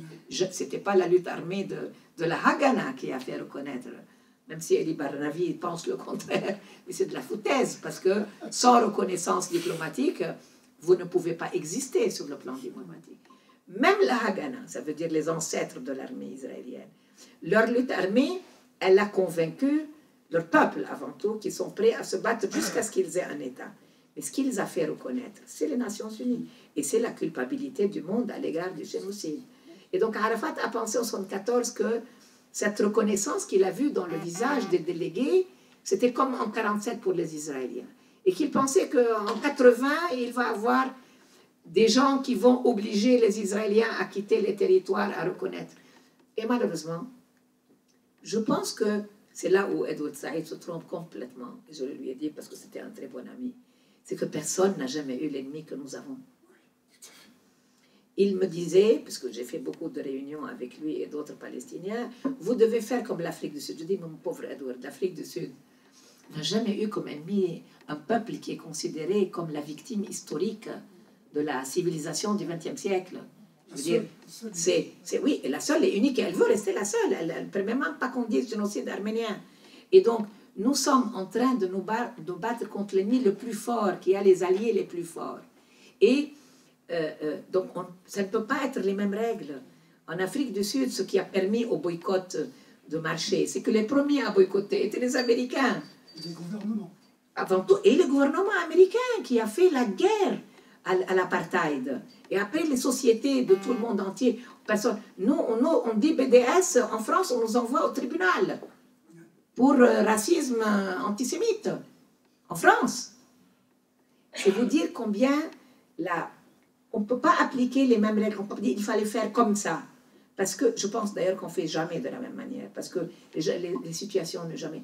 Mais pour les Palestiniens, le plus grave, c'est la lâcheté de la communauté internationale, parce qu'elle a peur d'Israël, et que toucher à Israël, c'est aussi toucher à non seulement un tabou à cause du génocide, mais à des lobbies qui comptent beaucoup sur le plan électoral. Il faut oser le dire. Cessez de vous cacher la vérité. C'est que si le CRIF est tellement puissant dans un pays, c'est parce que c'est le plus grand lobby au niveau électoral, et que ni la droite ni la gauche n'osent faire face à un lobby qui contrôle tellement de nombre de votes. Et bien sûr, si vous dites ça, on va dire antisémite. Maintenant, lorsque Hulot dit le lobby de toutes les entreprises qui cassent la politique environnementale, on l'écoute. Le lobby, lorsqu'on parle de l'environnement ou de l'industrie ou autre chose, ça va. Et pourquoi ne pas reconnaître que finalement, ce n'est pas seulement la culpabilité, c'est aussi le poids de ceux qui interviennent dans le lobbying politique, et sûrement les amis d'Israël à travers le CRIF, et sous le prétexte que les intérêts juifs sont menacés en France. Personne ne menace personne. Il y a du racisme de tout genre. Il y a du racisme malheureusement antisémite, il y a du racisme anti-arabe, il y a du racisme anti-africain, il y a du racisme anti-rome. Mais ce n'est dans la grande société française qu'une goutte dans la mer. Mais eux savent l'exploiter pour culpabiliser tout le temps et demander plus de privilèges. Et je trouve que cette communauté du CRIF est beaucoup, beaucoup plus dangereuse pour la France que les pauvres ouvriers arabes qui d'ailleurs appartiennent à tous les partis politiques. Et ils n'ont pas un lobby. Et je trouve que malheureusement, la France officielle accepte une politique communautaire de la part du CRIF qui est très dangereuse, qui mène à ce que Netanyahou a dit à François Hollande sur les marches de cette malheureuse école où on a égorgé des enfants juifs. Il faut que tous les juifs de France viennent en Israël. C'est ça où ça mène. Ça mène au fait, si on se met à rentrer dans ce jeu, c'est de dire il faut vider la France, l'Angleterre, l'Italie, l'Espagne, de tous ces citoyens juifs, parce que, et en fait, ils sont beaucoup plus en danger en Israël qu'ils le sont en France. J'ajoute un point sur ce détail, sur cette affaire, c'est que n'oublions pas que notre président lui-même a indiqué que critiquer le sionisme, c'est la première phase de l'antisémitisme. C'est-à-dire qu'il accrédite totalement la position du CRIF qui accuse tous ceux qui ne sont pas d'accord d'être des antisémites. Ça limite très fortement la possibilité de critiquer Israël. Bonsoir Leïla. Bonsoir. Moi c'est Sabrina, donc je fais partie de l'association Cap Jipo Euro-Palestine. J'avais plein de questions à vous poser, mais pas plein. Ouais, voilà, mais je vais quand même rebondir sur un sujet que vous venez d'aborder, notamment le BDS. Alors, que pensez-vous du boycott des investissements sanctions qui a été lancé donc, par les ONG palestiniennes et qui, à mon sens, prend de l'ampleur parce que je suis sur le terrain. Et donc voilà, surtout en ce moment, on parle beaucoup de boycott au niveau culturel. J'aimerais avoir votre avis parce que j'ai l'impression que vous n'êtes pas très convaincu par par cette ampleur ou par le concept même du BDS qui est inspiré, rappelons-le, par le combat en Afrique du Sud. Oui, je ne sais pas d'où viennent vos impressions, mais je trouve que le BDS est une exigence, je dirais, élémentaire, non violente, de solidarité dans le monde, que ce soit en France ou ailleurs, parce que c'est une action non violente. Qu'est-ce que vous voulez que nous demandions à nos amis dans le monde pour nous aider? On ne va pas leur demander d'aller s'installer en Palestine pour lutter tous les jours dans les territoires occupés. Je pense que et le boycott, et les investissements, et les sanctions, je l'ai dit à plusieurs reprises si vous me lisez, c'est que les États doivent sanctionner Israël et les citoyens doivent appliquer le boycott. Alors maintenant, qui on boycotte? Je suis totalement opposée au boycott des individus. Et je trouve scandaleux qu'on a renvoyé des artistes ou des écrivains, ou soi-disant, pour, je ne parle pas de la France d'ailleurs, je parle de différents pays, parce que c'était des citoyens israéliens qui ne plaisaient pas aux organisateurs de l'activité. Moi, je suis pour un BDS, en particulier un boycott, des institutions et pas des personnes. Et je pense qu'il a pris de l'ampleur parce qu'il a une légitimité internationale, parce qu'il a été déjà testé ailleurs, et qu'il est une arme extraordinaire que les citoyens peuvent utiliser librement. Ils n'ont pas besoin, je veux dire, ça n'a pas besoin ni d'une structure, ni d'une institution.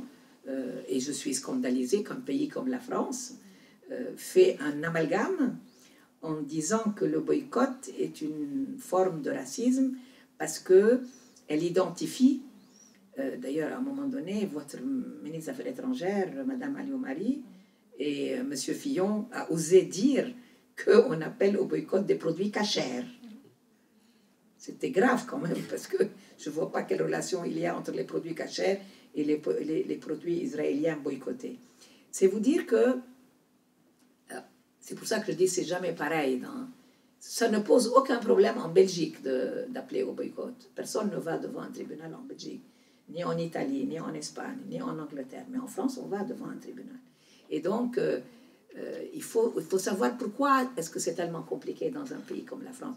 Et ça, c'est aux associations de savoir comment mener. Il y a des associations qui ne veulent pas mener cette bataille, pas parce que Leïla Chahid aime ou n'aime pas, mais parce qu'elles ne veulent pas mettre leurs citoyens dans une situation où justement ils doivent aller quelquefois devant les tribunaux en étant accusés d'antisémitisme, comme on l'a vu pour plusieurs militants qui ont appelé dans les carrefours, dans les supermarchés au boycott. Ça reste quand même assez limité. Je trouve que c'est quelques cas. Oui, mais c'est le principe qui compte. Tout à fait. Il y a quelques cas de militants qui sont passés devant la justice. Oui, mais c'est très grave parce qu'il y a un circulaire. Il y a un circulaire du ministère de la Justice qui permet de pourchasser devant les tribunaux des citoyens qui appellent au boycott des produits israéliens. Et c'est inadmissible. À côté de ça, il y a quand même des centaines de militants en France, voire plus, qui font des actions BDS et qui continuent et qui luttent et qui n'ont aucun problème avec la justice, même avec la police. Donc je pense mais vous ne me comprenez pas, je ne parle pas des militants. Je parle de l'État français. Okay? Je parle d'une loi. Et ça, c'est la responsabilité de ceux qui ont fait cette loi et c'est le ministère de la Justice. Les autres, bien sûr, je sais qu'est-ce que font les Français, vous inquiétez pas. Bonsoir madame, bonsoir monsieur. J'ai vu des reportages et entendu des conférences radiophoniques qui m'amènent à deux questions. Où en est le peuple palestinien face aux intégrismes qui se mettent en place là-bas, dans les territoires, et enfin, des intégrismes forts, parce que les mots étaient forts, enfin les mots que j'ai entendus étaient forts, et où en est la bataille des femmes dans les territoires, puisqu'il semblerait qu'il y ait des femmes palestiniennes et israéliennes qui arrivent à travailler ensemble pour mettre en place un semblant de paix. Voilà. Oui, je dirais des femmes israéliennes et palestiniennes qui travaillent ensemble. Je doute beaucoup qu'il y en ait aujourd'hui. Hein.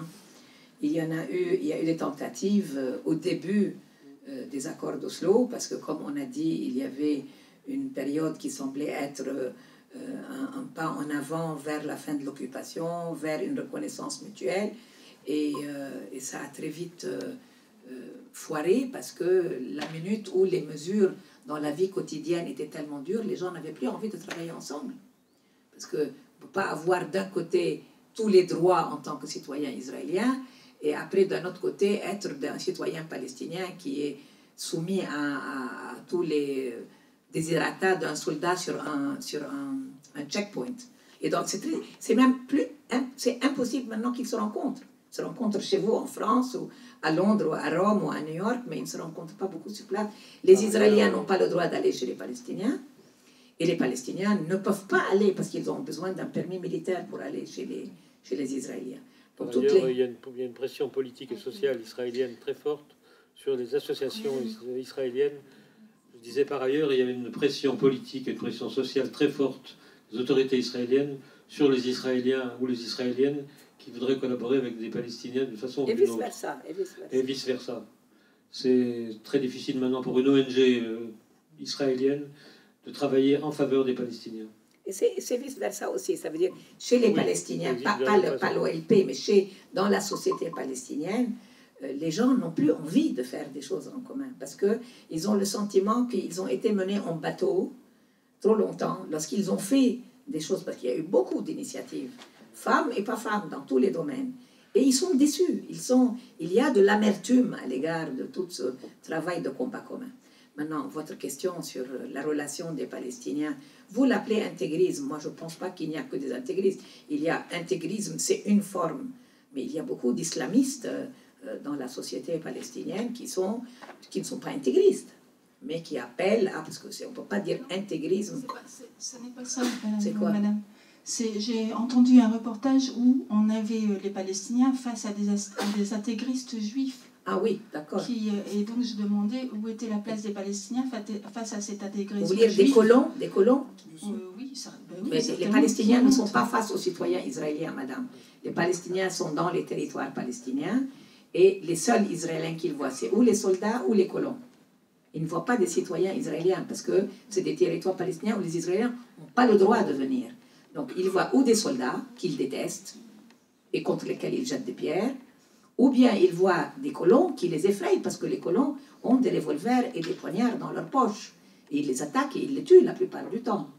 Et donc, je ne sais pas de quel reportage, mais je ne peux pas commenter un reportage que je n'ai pas entendu, donc je ne sais pas très bien à quoi il se réfère ce reportage. Mais c'est une guerre entre les colons religieux fondamentalistes avec des incendies, ils mettent le feu à des maisons où habitent des gens qui brûlent vivants parce que les colons ont jeté des bombes incendiaires durant la nuit et personne ne les protège parce que même lorsque les soldats voient que des colons arrivent avec leurs armes et avec les bombes incendiaires, ils ne font rien pour les arrêter. Donc ça fait partie exactement de la vie insupportable qu'on décrivait. Et ça, c'est en Cisjordanie, c'est pas à Gaza. Les colons sont la pire espèce. C'est comme des milices qui ne répondent pas aux ordres de la direction politique. C'est-à-dire parce que l'armée, tu peux toujours aller et te plaindre à la Cour pénale internationale que le général Untel a décidé ou que le ministre Untel, et c'est une violation, donc je le traîne devant un tribunal international. Mais les colons, ce n'est pas des soldats, c'est des civils armés que l'État israélien arme sous prétexte qu'ils sont en danger dans les territoires palestiniens. Ils peuvent faire ce qu'ils veulent, en particulier à Hébron, en particulier autour de Naplouse, tuer, assassiner, faire ce qu'ils veulent, et ils ne répondent pas devant la justice. Et les quelques cas où on a pu réellement traîner dans un commissariat quelqu'un qui a tué, un mois après, il est libéré. Et donc, c'est pire que l'armée encore, les colons armés. Pire. Ils présentent cette particularité extraordinaire, les colons, dans tous les rapports dans les pays, dans les décolonisations, ils présentent cette particularité extraordinaire d'être des occupants qui se prétendent les victimes de leurs occupés. Oui, c'est vrai. Oui, bonsoir. Je voulais évoquer la figure de Marwan Barghouti, qui est emprisonné depuis 14 ans, je crois maintenant. Quel rôle le voyez-vous jouer dans la vie politique palestinienne, et en particulier dans de futures élections auxquelles beaucoup aspirent? C'est vrai que vous avez raison que Marwan Barghouti est une des figures, disons, les plus populaires chez les Palestiniens, à l'intérieur, pour plusieurs raisons. D'abord parce qu'il est en prison, et il est en prison à cause de son travail militant très actif. Ensuite parce qu'il a été un Palestinien d'intérieur combattant respecté par tout le monde. Et troisièmement parce qu'il apparaît maintenant comme quelqu'un qui peut transcender les divisions palestiniennes entre les Palestiniens de Cisjordanie et ceux de Gaza, les gens du Hamas et les gens du Fatah, parce qu'il a lui-même été à l'origine ou le participant d'un certain nombre de textes de fusion entre les gens du Hamas et les gens du Fatah, et puis des gens d'autres organisations, sur sur la base de créer un mouvement hostile à la poursuite de l'occupation, et en proposant une fusion des combats entre les différentes obédiences. C'était des textes qui étaient relativement... il n'y en a pas eu beaucoup, il y en a eu 3 ou 4, mais il y a eu une plateforme qui a été pondue par Barghouti, dont il a pris la défense, qui était une plateforme qui a fait de lui le candidat à des élections présidentielles palestiniennes, avec une possibilité sérieuse d'être le vainqueur. Il faut dire que depuis cette époque, à chaque fois qu'il y a eu un sondage auprès des Palestiniens pour demander pour qui préféreriez-vous voter, quand on leur donnait une liste de gens, Barghouti arrivait très très loin en avant. Évidemment, il est si populaire parmi les Palestiniens qu'il présente pour les Israéliens un danger capital. C'est pour ça que c'est pas demain qu'il sortira, à mon avis, parce qu'il représente un homme qui est à la fois responsable aux regards des Palestiniens, compte tenu de son passé militant irréprochable, et il est aussi un petit peu responsable à l'égard des Israéliens, parce que c'est probablement, parmi les dirigeants palestiniens, celui qui connaît le mieux la société israélienne. Il parle hébreu, il lit l'hébreu, il écoute les nouvelles en hébreu toute la journée dans sa prison, et il connaît parfaitement bien les réactions et le système de fonctionnement de la société israélienne. Donc il représenterait pour les Israéliens un partenaire ou un ennemi ou un adversaire remarquablement emmerdant, si je peux me permettre cette expression. Et c'est la raison aussi pour laquelle il y a peu de chances de le voir sortir et d'incarner ce que nous pourrions, nous, tous autres, tous souhaiter, c'est-à-dire qu'il assume la relève, par exemple, de Mahmoud Abbas. Personnellement, je pense qu'il n'y a aucune possibilité réaliste d'organiser des élections.